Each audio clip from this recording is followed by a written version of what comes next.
Salut les investisseurs, j'espère que vous allez bien. Alors aujourd'hui, nous allons voir et analyser ensemble une société. Alors je ne sais pas si vous la connaissez, pourtant elle est quand même assez importante et elle est également donc dans le domaine de la santé, des technologies médicales plus précisément. Il s'agit de Medtronic. Par la même occasion, si vous démarrez ou vous pensez démarrer l'investissement, j'ai mis à jour donc la liste des aristocrates dividendes de cette année 2023. Elles sont au nombre de 67, donc en lien dans la description. Ici, vous avez juste à mettre 0, vous cliquez là et vous pouvez télécharger donc le fichier sur mon drive. Et avant de démarrer, n'hésitez pas à vous abonner, à liker, à partager et mettre également en commentaire si vous connaissez Medtronic ou si vous l'avez également en portefeuille. Let's go, c'est parti. Donc au moment où je tourne la vidéo, le prix du cours donc de l'action de Medtronic est de 71,29$ très précisément. Donc comme elle est un peu moins connue sans doute, eh bien concernant l'historique, c'est une entreprise active et spécialisée donc dans les technologies médicales. L'entreprise est représentée au niveau donc international. Le siège de l'entreprise se trouve à Dublin en Irlande. Celle-ci a été fondée, a vu le jour donc en 1940 très précisément. Donc concernant les dernières dates qui pourraient nous intéresser, eh bien en septembre 2018, Medtronic annonce l'acquisition de Mazor Robotics, une entreprise israélienne pour 1,64 milliard de dollars. Et la dernière en date, en août 2021, donc c'est la plus récente, Medtronic annonce l'acquisition d'Intersec spécialisé dans les implants nasaux pour 936 millions de dollars. Et donc vous voyez ici les différentes filiales, donc vous avez Medtronic filiale UK, Canada, France, Luxembourg, donc un peu implanté partout finalement, que ce soit en Europe ou au niveau international, Pays-Bas, Allemagne, Irlande, Israël, Suisse, Italie, Japon, etc. Bon ça date un peu, 2015 forcément, ça fait quasiment une petite dizaine d'années, 8-9 ans. L'effectif, 84 000 collaborateurs à travers le monde, ce qui est plutôt conséquent. Et donc nous verrons par la suite donc tout ce qui est chiffres, compte de résultats, etc. On passe maintenant donc sur TradingView. D'ailleurs, si vous voulez faire, et je vous encourage également à faire vos propres recherches, le ticker de l'entreprise est tout simplement MDT. Donc ici, on voit le cours de bourse, je l'ai mis directement en mensuel, depuis les années 70-72. Donc ici, vous voyez vraiment le calme plat. Et on voit déjà un premier marché haussier, donc une première croissance à partir des années fin des années 93 très précisément, pour arriver à un plus haut de l'époque aux alentours donc des 62, 61, 62 $. Alors sachant qu'à l'époque, dans les années fin des années 93, elle était aux alentours des 4 $, 5 $. Donc pour une première croissance, un premier plus haut de l'époque, eh bien finalement ça fait en l'espace de 7 années très clairement, cela fait 1097% de plus-value, ce qui est quand même assez important. Par contre, une chose que je remarque, c'est que quand on regarde un petit peu à cette période, surtout donc pendant les années 2000, avec l'éclatement de la bulle des dot-com, eh bien bon nombre de sociétés liées ou pas à la technologie ont vu leur cours chuter énormément. Et là, j'ai envie de vous dire, ce n'est absolument pas le cas finalement de Medtronic, qui finalement s'est plutôt stabilisé donc du plus haut de l'époque, donc dans les années 2000, jusqu'à par contre la période ici donc que l'on connaît tous. Des subprimes, c'est-à-dire à partir de 2007-2008. Donc, mais finalement, pendant 7-8 ans, après cette croissance, eh bien finalement, elle s'est quand même stabilisée. D'autant plus que même si elle est dans le secteur dans la santé, elle est quand même spécialisée dans la santé, mais au niveau technologique. Donc on voit ici à l'époque, donc ici ça c'est clairement la crise des subprimes. Et vous voyez finalement à l'époque, je me rappelle encore, bon j'étais quand même beaucoup plus jeune, on en a parlé énormément dans les informations pendant au moins 1 an et demi, 2 ans, et finalement quand vous voyez les cours de bourse, oui il s'est passé quelque chose, puisque l'historique du cours de bourse, souvent des sociétés nous montrent réellement ce qui s'est passé, mais finalement regardez, si on prend ici jusqu'au plus bas, ça fait une chute donc de moins 58, allez on va dire moins 60% grand maximum sur l'espace de quelques mois, 6 mois, 1 an grand maximum. Et tout de suite après, vous avez une stabilisation. Et ici, vous voyez à partir de fin 2011, début 2012, donc pendant 3 ans, alors une chute pendant, allez, on va dire 1 an et demi, plus après une stabilisation. Et après, vous voyez, au bout de 3 ans, finalement, ça repart sur le marché haussier que nous avons connu, pour finalement arriver à un plus haut historique, alors ici j'agrandis un petit peu, qui a été établi en septembre 2021 pour un montant de 135,98 $ très précisément. Et donc si on regarde un petit peu donc de l'époque, donc du début de la deuxième vague de croissance, donc novembre 2011 jusqu'au plus haut historique ici, attendez, tac... eh bien ça fait quand même une plus-value de 320,30%. Et vous voyez également, si on prend du recul sur le graphique, donc que ce soit 2008, et ici on voit très clairement la crise des le Covid, eh bien vous voyez finalement ça a duré l'espace de 2-3 mois, et après on repart sur un plus haut.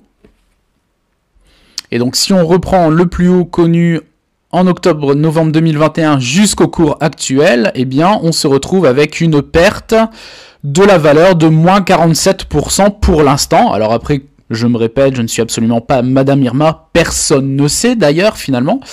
Mais il se pourrait bien, alors ici on voit potentiellement un support, vous voyez ici, tac, tac, mais après, très clairement, si ça devait casser, eh bien après, les autres supports sont aux alentours des potentiellement 60 $, vous voyez, puisque vous avez ici un premier support qui se confirme ici quelques années plus tard, ici également, et ici, vous voyez, donc aux alentours des 60 $.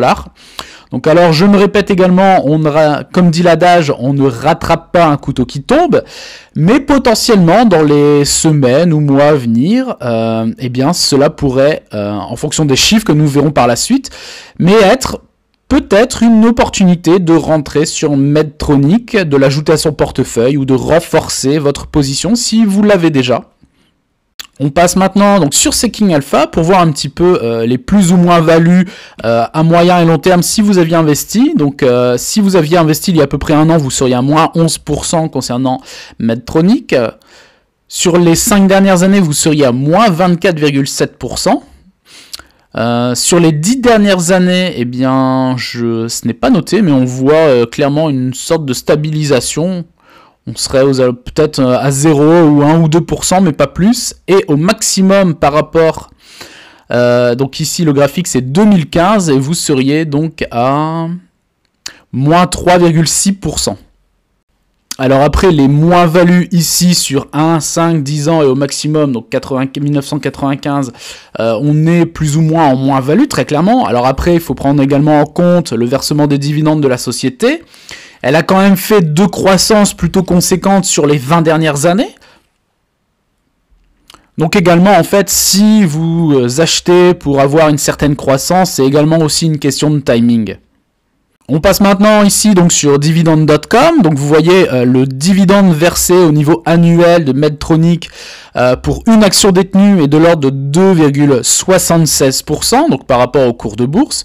Ce qui nous fait également donc un rendement actuel de l'ordre de 3,87%, ce qui est plutôt intéressant quand on voit le secteur donc de la santé en général, qui vous voyez ici est de l'ordre de 1,58%. Donc en gros le rendement forcément est plus ou moins attractif. Il pourrait potentiellement l'être davantage par la suite si le cours de bourse continue à baisser. Concernant le average price recovery, eh bien, il faut 6 jours à l'entreprise, on va dire 1 semaine, pour qu'elle retrouve son cours de bourse avant le détachement du dividende, donc c'est très très rapide.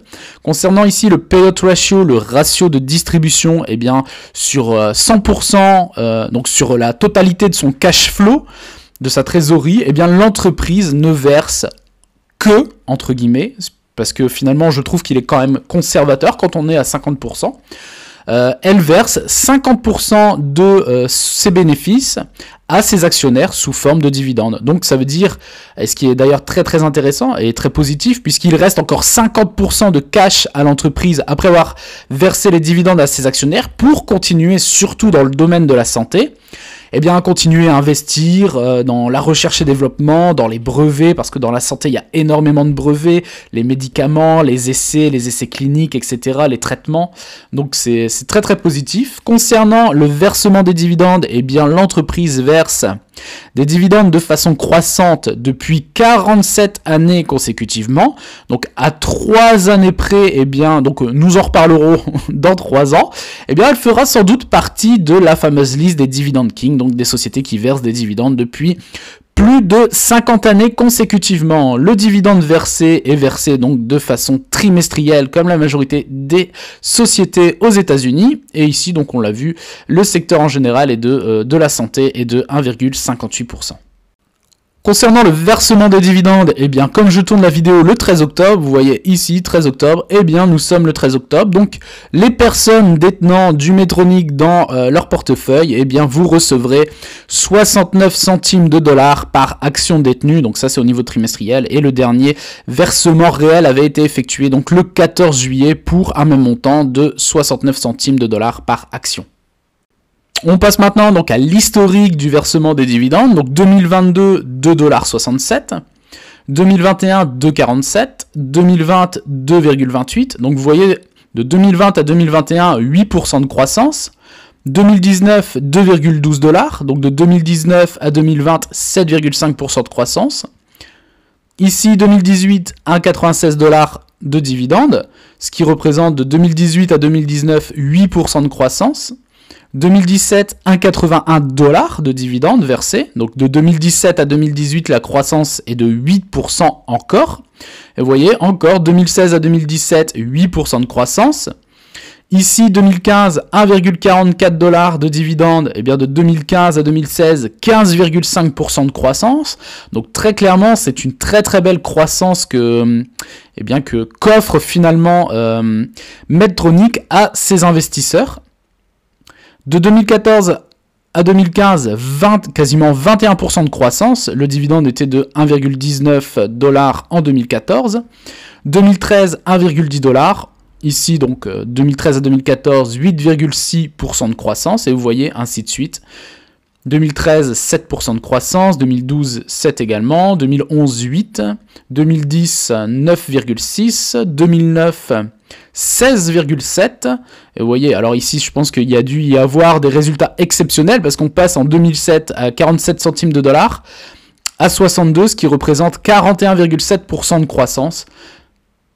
Mais vous voyez, dans l'ensemble, finalement, on est... Alors ça, c'était plus dans les années 2000, de 2000, on va dire, jusqu'à 2010, où, vous voyez ici, on était sur une croissance à 2 chiffres concernant le dividende.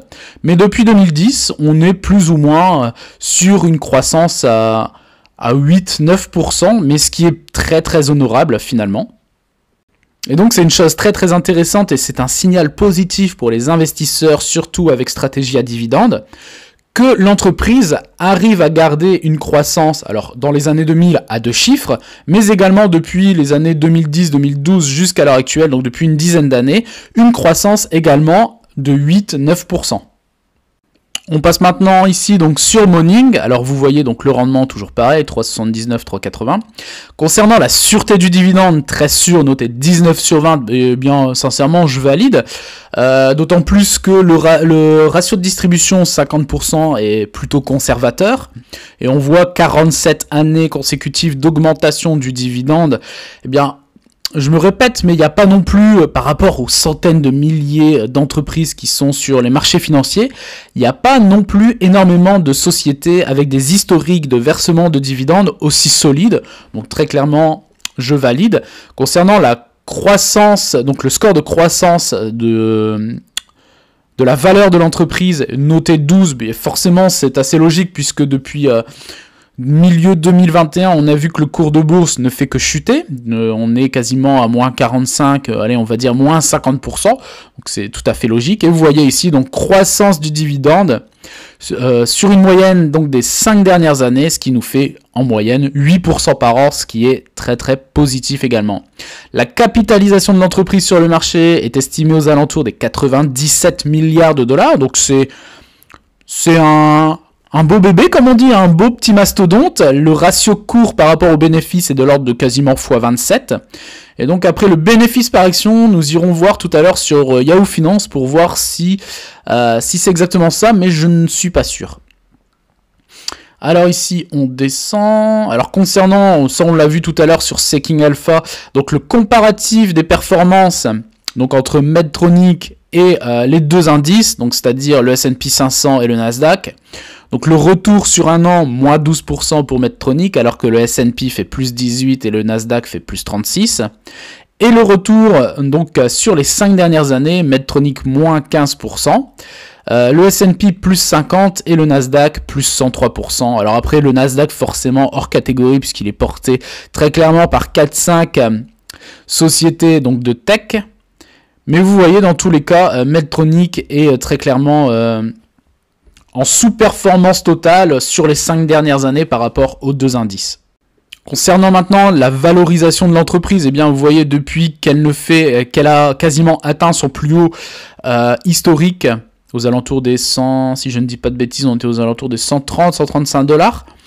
Eh bien, vous voyez, même en ayant atteint son plus haut historique, l'entreprise, donc par rapport à ses résultats, par rapport à ses chiffres, eh bien, elle était forcément surévaluée, mais pas non plus de façon excessive.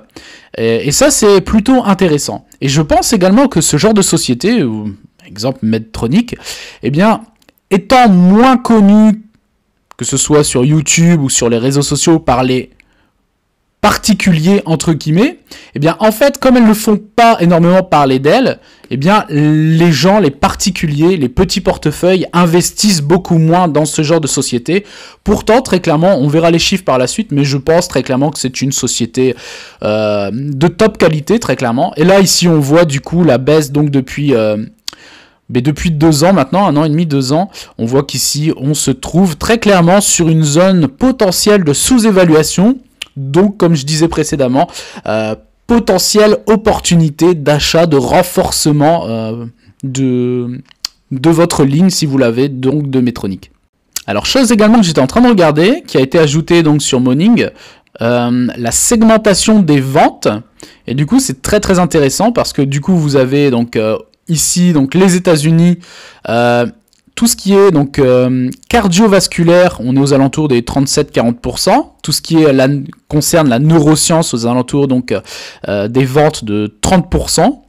Ici, tout ce qui est médical, chirurgical, 27%, et ce qui est donc la niche cible du diabète, donc tout ce qui est produit concernant le diabète, les médicaments, ou etc., la technologie en général, eh bien de l'ordre de 7%. Donc c'est assez intéressant, donc à voir si ils peuvent peaufiner davantage, mais déjà de voir que sur la totalité des ventes que peut faire l'entreprise, eh bien il y a telle niche qui est plus porteur que d'autres, etc.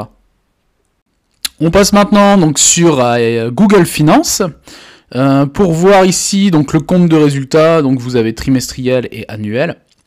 Alors 2019, chiffre d'affaires 30,5 milliards de dollars pour un bénéfice de 4,6 milliards de dollars. Donc déjà on peut dire que la marge est quand même plutôt moyenne. Je pense que dans ce secteur d'activité, alors après tout dépend, comme ils sont plus ciblés et nichés technologie de santé, peut-être que ça demande beaucoup plus de moyens, ce qui rend potentiellement la marge plus faible que d'autres sociétés que nous avons vues ensemble dans le secteur de la santé, où par exemple c'était Pfizer, où finalement la marge se retrouve aux alentours des 25-30%. Ici, donc 2020, légère baisse du chiffre d'affaires, passant à 28,9 milliards de dollars. Et par contre, légère augmentation du bénéfice de quasiment 100 millions de dollars, passant à 4,8 milliards de dollars. On continue 2021, eh bien, augmentation du chiffre d'affaires de quasiment 1 milliard, 1 milliard 2, passant donc à 30,12 milliards de dollars. Et par contre, un bénéfice qui baisse, passant à 3,6 milliards de dollars. 2022, réaugmentation du chiffre d'affaires de quasiment 1,5 milliard, passant à 31,7 milliards de dollars. Et un bénéfice qui augmente lui également de 1,5 milliard de dollars à peu près, passant à 5,04 milliards de dollars de bénéfices. Et pour l'instant, 2023, si je ne dis pas de bêtises, on est aux alentours des 31,2 milliards de dollars. Et un bénéfice qui potentiellement serait de l'ordre de 3,7 milliards de dollars. Donc, comme vu précédemment avec le versement, l'historique du versement des dividendes, on voit, je pense sincèrement que ce genre de société, comme beaucoup qui sont implantées depuis de nombreuses décennies, eh bien, sont clairement arrivées à maturité sur leur marché. Donc, je pense pas qu'elles vont se retrouver, à part certaines avec les vaccins pendant la période du Covid qui ont vu leurs résultats exploser, mais ça c'était vraiment une péripétie de marché, on va dire, par rapport à une situation inédite. Mais sinon, ce genre de société est quand même très très implanté sur son marché et arrivé à maturité. Donc je pense pas qu'on verrait potentiellement dans les années à venir des explosions de bénéfices et de chiffre d'affaires, sauf si celles-ci trouvaient des remèdes miracles entre guillemets. Mais sinon, je pense que ça resterait toujours en croissance, mais minime. Alors ici, c'est très très intéressant, parce que là, ça montre vraiment une solidité très très importante de la société, qui est d'autant plus très très bien gérée, je pense. Total des actifs ici, on est aux alentours donc 90 milliards, et au niveau des passifs, donc quasiment 40 milliards. Et vous voyez que finalement, ça ne varie quasiment pas. Et on se retrouve ici en 2022-2023, avec donc des capitaux propres. Donc les capitaux propres, finalement, c'est la différence entre le total des actifs que possède l'entreprise et également le passif, donc les dettes. Et on se retrouve, enfin l'entreprise, pas nous, se retrouve avec 51,6 milliards de dollars de capitaux propres, ce qui est juste monstrueux. Je ne pense pas avoir déjà vu une aussi grande différence en termes positifs de capitaux propres en ayant analysé quasiment toutes les entreprises. Je pense que c'est la première fois que je vois autant de différences et on voit très clairement la solidité de la société. On passe pour terminer ici donc sur Yahoo Finance pour voir un petit peu d'autres données de l'entreprise. Donc ici concernant l'évolution des recommandations, vous voyez ici on est sur du soit détenir, acheter ou signal d'achat. Donc on est vraiment dans potentiellement des opportunités assez intéressantes concernant Medtronic. Alors en tout cas ça c'est en ce qui concerne les différents analystes, et le taux de recommandation, vous voyez, s'ils font la moyenne, eh bien on est soit entre détenir et acheter. Donc voilà, donc c'est pour ça également que je disais, finalement ça appuie un petit peu ce que je disais, c'est-à-dire potentiel, donc déjà société très solide, et potentiel opportunité d'achat en tout cas, donc sur Medtronic en l'occurrence. Et donc concernant leurs objectifs de prix, toujours en ce qui concerne les analystes, donc ici, eh bien c'est faible, entre 71 $, le prix de l'action, et même 80 pour eux, ça reste une opportunité puisque c'est faible en termes de prix par rapport à ce que finalement l'entreprise vaut, et concernant également sans doute ses fondamentaux. Le prix moyen, donc potentiellement à sa juste valeur théorique, eh bien serait de l'ordre de 90-93 $, et élevé, on serait au-dessus des 100 $ l'action. Comme ça vous donne déjà une base et une idée de prix. Donc ici maintenant on passe toujours donc sur Yahoo Finance. Ici vous voyez donc la valeur de l'entreprise qui est estimée à 111, quasiment 112 milliards de dollars. Et si on fait le prorata par rapport au chiffre d'affaires généré, on se retrouve avec un ratio de x3,33, ce qui reflète finalement le cours actuel et la valeur de l'entreprise, c'est-à-dire sous-évalué. Donc voilà. Concernant ici, vous voyez la rentabilité de l'entreprise, eh bien la marge bénéficiaire, on est aux alentours des 11,4-11,5%, ce qui est assez faible, je dirais, quand même, par rapport à d'autres sociétés du secteur de la santé. Après, la niche n'est absolument pas la même. On n'est pas sur des vaccins, sur ce genre de choses. Ils sont plus basés sur tout ce qui est technologie. La marge d'exploitation, elle, qui est établie sur les 12 derniers mois, est de l'ordre de 18,48%. La croissance trimestrielle du chiffre d'affaires, toujours sur les 12 derniers mois de l'année, eh bien, finalement, elle augmente petit à petit. Donc, vous voyez, plus 4,5%. La croissance, par contre, des bénéfices, donc Croissance trimestrielle des bénéfices, pareil, calculé, établi sur les 12 derniers mois, on est à quasiment moins 15% par contre. Et donc voilà, en ce qui concerne le flux de trésorerie sur les 12 derniers mois, donc ce que possède en cash l'entreprise, eh bien on est quasiment à 6 milliards de dollars, hein, 5,83 très précisément. Et pour terminer, j'ai trouvé une info assez intéressante ici, donc ça date du 29 septembre, donc c'est tout frais. Carlyle en pourparlers exclusif pour un accord d'unité de Medtronic pour plus de 7 milliards de dollars. Donc la société de capital investment, donc d'investissement Carlyle Group, a entamé des négociations exclusives pour acquérir une participation majoritaire dans 2 activités de dispositifs médicaux de Medtronic pour une valorisation de 7 milliards de dollars. Donc déjà le montant est assez conséquent. Et je trouve également que ce n'est pas anodin si une société de capital risque, capital investissement, investit 7 milliards de dollars dans une société du secteur de la santé, qui plus est avec un cours de bourse qui a perdu 50% ou 40% de sa valeur en l'espace d'1 an et demi, versant des dividendes depuis 47 années minimum consécutivement en augmentation, ayant finalement une certaine maturité sur son marché. Donc voilà, j'ai l'impression que c'est une sacrée opportunité pour eux. Voilà, j'espère que cette vidéo vous aura plu. N'hésitez pas à mettre en commentaire ce que vous en pensez, si vous l'avez dans votre portefeuille ou si elle vous intéresse. Je me répète, n'hésitez pas à vous abonner, à liker, à partager et je vous dis à très bientôt pour une prochaine vidéo. Ciao!